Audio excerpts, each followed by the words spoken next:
जनाबाई, महाराष्ट्र में एक भक्त हुई ठाकुर जी के। नामदेव जी कीर्तन कर रहे थे, बहुत ध्यान से सुनना।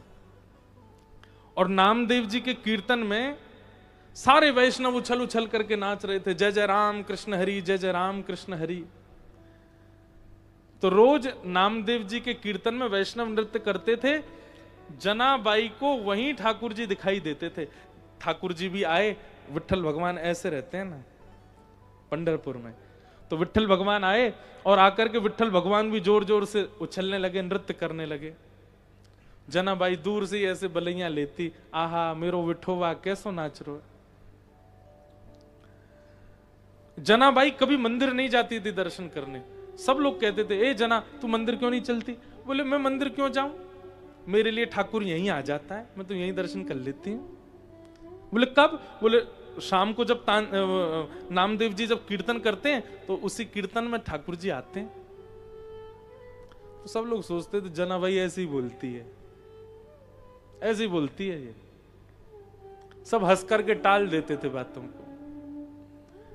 एक दिन आषाढ़ की एकादशी, सबसे ज्यादा भीड़ होती है उस दिन पंढरपुर में, लाखों की तादाद में लोग जाते हैं। और उस दिन जैसे ही नामदेव जी कीर्तन करने बैठे, कीर्तन में सब नाच रहे थे जोर जोर से, और जनाबाई को चिंता हो रही थी और मनी मन कह रही थी, विठोबा आज मत आना। क्यों? बोले आज आप बहुत थक गए हो ना, सुबह से लाखों लोगों ने आपके दर्शन किए, आज आप बहुत थक गए होंगे, आपके पाँव में दर्द हो रहा होगा, यहाँ आओगे बिना नृत्य किए मानोगे नहीं, पैर में दर्द हो जाएगा, छाले हो जाएंगे, विठोबा आज मत आना। मनी मन सोच रही है। इतने में ही ठाकुर जी आ गए। और जैसे ही ठाकुर जी, किसी को दिखते नहीं थे ठाकुर जी, केवल जनाबाई को दिखते थे। जनाबाई ने जैसी देखी ठाकुर जी आए, जोर जोर से रोने लगी, मना करी, विठोबा मत नाचो, विठोबा मत नाचो। और जितने वैष्णव वहां नृत्य कर रहे थे, जनाबाई सबके पास जाए, सबको बोले कीर्तन बंद करो, नृत्य बंद करो, विठोबा के पांव में दर्द हो जाएगा, पूरे दिन थक गए हैं, आज थक गए, आज नृत्य मत करो। सब कहें ये बालिका, इसको लेके जाओ किनारे, क्या बोलती है बताओ, कीर्तन बंद करने को बोल रही है। कौन है खड़ी खड़ी, किसी ने पकड़ लिया जनाबाई को, जोर जोर से रोवे जनाबाई। सब कीर्तन पूरा करके चले गए। जनाबाई की अभी तक भी रोना बंद नहीं हो रहा, जोर जोर से हिचकियां आ रही हैं, इतना रोई जनाबाई। नामदेव जी के पास गई, बोले आप मंदिर जाओ, गरम गरम घी लेके जाओ, पुजारी जी को दे के आओ, विठोबा के पांव में मालिश कर दे, आज दर्द हो रहा होगा। सब बालिका समझ करके नजरअंदाज कर देते जनाबाई की बात को। सब सो गए और रात भर जनाबाई रोती रही, मेरे विठोबा के पांव में दर्द हो रहा होगा, विठोबा के छाले पड़ गए होंगे, विठोबा आज बहुत नाचा है। इतने में ही कस्तूरी की सुगंध आने लगी। जनाबाई को ऐसी अद्भुत सुगंध आई, तभी नूपुरों की ध्वनि आने लगी। और नेत्र खोल करके जैसे ही जना ने देखा, साक्षात पंडरीनाथ चले उसके पास आ रहे,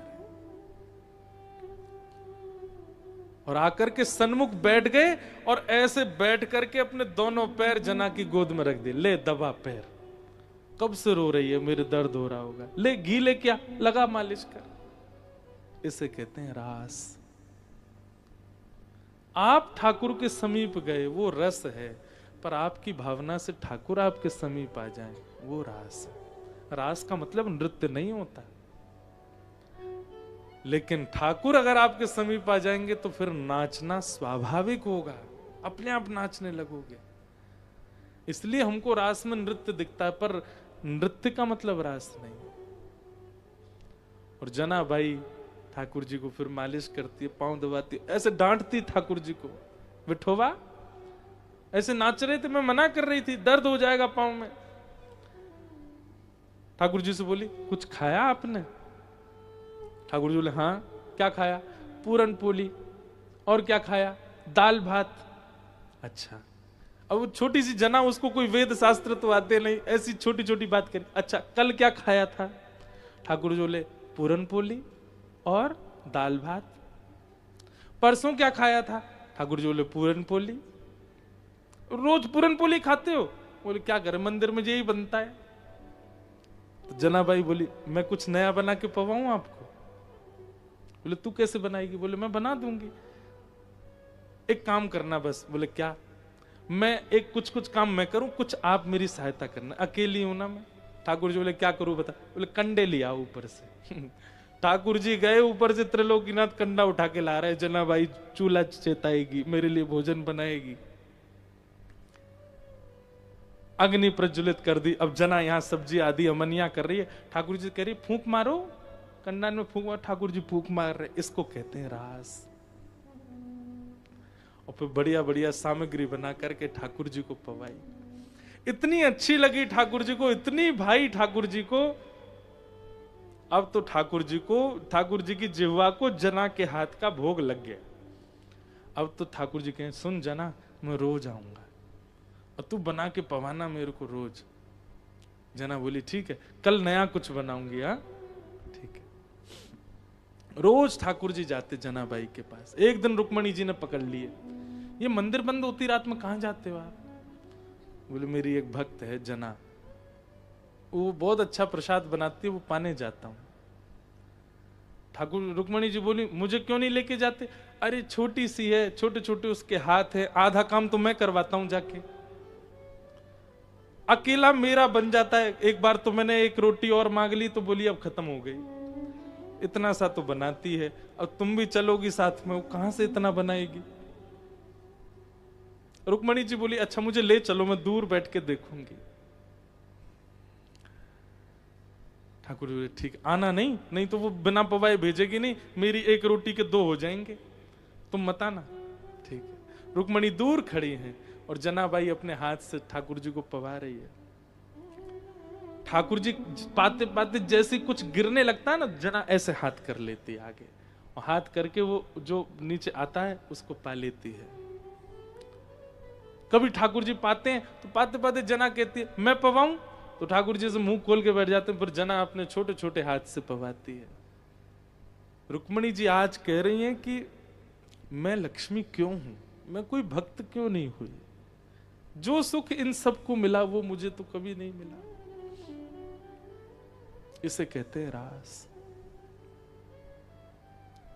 तू है सखी बड़ भाग बड़ी, नंदलाल तेरे घर आवत हैं। तू है सखी भाग बड़ी, नंदलाल तेरे घर आवत है। निज कर गूथ सुमन के गजरा, निज कर गूथ सुमन के गजरा। ये अपने ही हाथ पहरावत हैं। ये अपने ही हाथ पहरावत है। कुंभन दास लाल गिरिधर के, कुंभन दास लाल गिरधर के। ये तो तेरे ही हाथ बिकावत हैं। ये तो तेरे ही हाथ बिकावत। कुंभन दास जी कह रहे हैं, बोले अरे भैया तुमने अगर ठाकुर जी तो बहुत ज्यादा प्रेम कर लियो, तो ठाकुर जी इतने प्रेमी हैं कि तुम अगर कहीं बेके आओगे तो बिक जाएंगे, इतना प्रेम करें ठाकुर जी। तू है सखी बड़ भाग बड़ी, नंदलाल तेरे घर आवत हैं। तू है सखी बड़ भाग बड़ी, नंदलाल तेरे घर आवत है। तो सब गोपियां आ गईं, आकर के ठाकुर जी के साथ रास करने लगे। इन गोपियों के चित्त में मान आ गया। इस चीज का बस ठाकुर जी को भय रहता है हमसे, कि कहीं मेरी सहजता पर, मेरे इनके सन्मुख आने पर इनको कहीं मान ना हो जाए कि देखो मेरी भक्ति की पराकाष्ठा मैंने ठाकुर को प्रकट कर दी, कहीं ये मान इनको ना हो जाए, इसका ठाकुर जी को बहुत भय रहता है।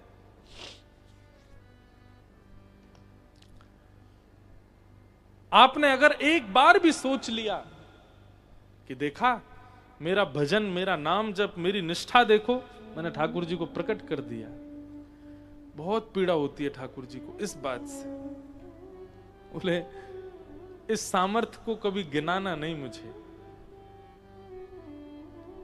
और गोपियों को यही मान हो गया कि हम बड़ी सुंदर हैं, हमारे हाथ का भोजन बहुत अच्छा बनता है, हमारे भक्ति में, हमारे प्रेम में इतनी सामर्थ्य है, देखो कन्हैया त्रिलोकीनाथ हमारे साथ नृत्य कर रहा है, रास कर रहा है। ठाकुर जी बोले बस यही मुझे प्रिय नहीं है, ये मान मुझे अच्छा नहीं लगता।